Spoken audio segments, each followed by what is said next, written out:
You are Locked On Syracuse, your daily podcast on the Syracuse Orange. Part of the Locked On Podcast Network, your team every day. What do you think his future is long-term? I mean, do you think he's going to come back to Syracuse next season, or do you see him maybe entering the transfer portal?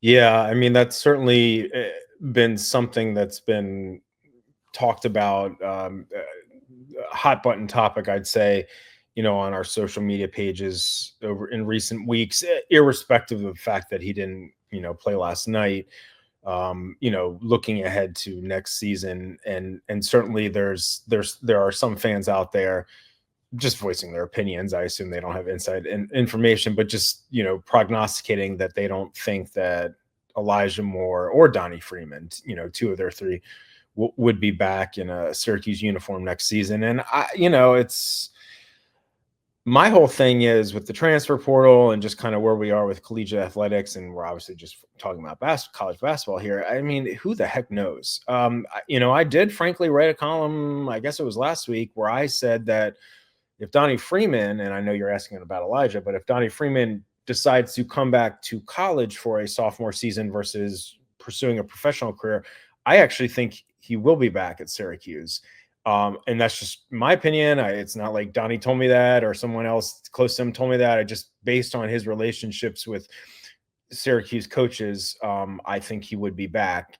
Comparing like the mass exodus last year was, this situation this year, as I pointed out, a lot of those guys, the sophomores that left, those were Jim Boeheim recruits, his last recruiting class. And I'm not saying Autry didn't play a role in getting those guys aboard, but so it's not quite the same comparison. But for Elijah, it's I hope he would be back. I hope he doesn't hit the portal.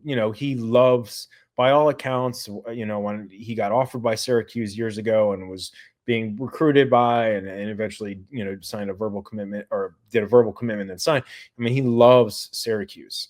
But again, just what we were touching on, the fact that he's like been, was thrust into the starting rotation, but then getting quick hooks. Is he frustrated? I personally don't know. I'd still like to think that he would want to, and he's obviously not going pro, but so his two options would be stay at Syracuse or transfer, and neither will surprise me. I'd like to think that he will come back for a sophomore season at Syracuse. Part of it is you've got another shooting guard coming in Kyan Anthony. How does that impact his decision potentially?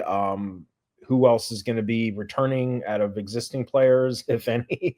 Who are they going to get in the port? I mean, it's a lot to, unpack and a lot of unknowns at this point. But I still kind of, if I had to guess, I think that both, if we're talking about the freshmen, if we're talking about, put Peter to the side, but if we're talking about Donnie and Elijah, I'd like to think they're both back, assuming for Donnie, doesn't want to go pro, but I'm hopeful that Elijah will be back, but it wouldn't surprise me if he hits the portal. I mean, it's been a weird season. It's been a frustrating season for the team. And I could certainly understand if he's frustrated, given that, like you said, I think he's been mismanaged, so to speak. And so we'll see. What do you think? So I think it's 50-50 in my opinion. Yeah. It's speculation. Again, I don't really have sourcing on this, but sure. When I look at Elijah Moore, I think of two factors. I know he loves Syracuse and everything like that, but here's where it really comes down to. Number one, what's his performance been this season?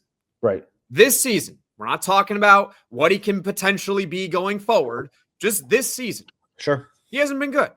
He has just not been good. He's averaging 5 points. He's shooting less than 40% from the field, 31.5% from the three-point line. And he is being mismanaged on top of that, which certainly does not help. But he has not been very good. Number two, think about the position that Elijah Moore plays. He plays the two guard, right? Mm-hmm. If J.J. Starling returns, combined with Kyan Anthony coming next season, not coming back, coming into the program next season, he's the third two guard on the team. So how does that factor into everything? If he was playing better this season, then I would say he's basically a lock to come back, because it doesn't matter if JJ Starling and Kyan Anthony are coming in or coming back, whatever it is. He was playing so well as a true freshman. He's going to have a role no matter what. Agreed. But because he hasn't really been that great this year, now all of a sudden I'm like, I don't. It's 50-50. It's a coin flip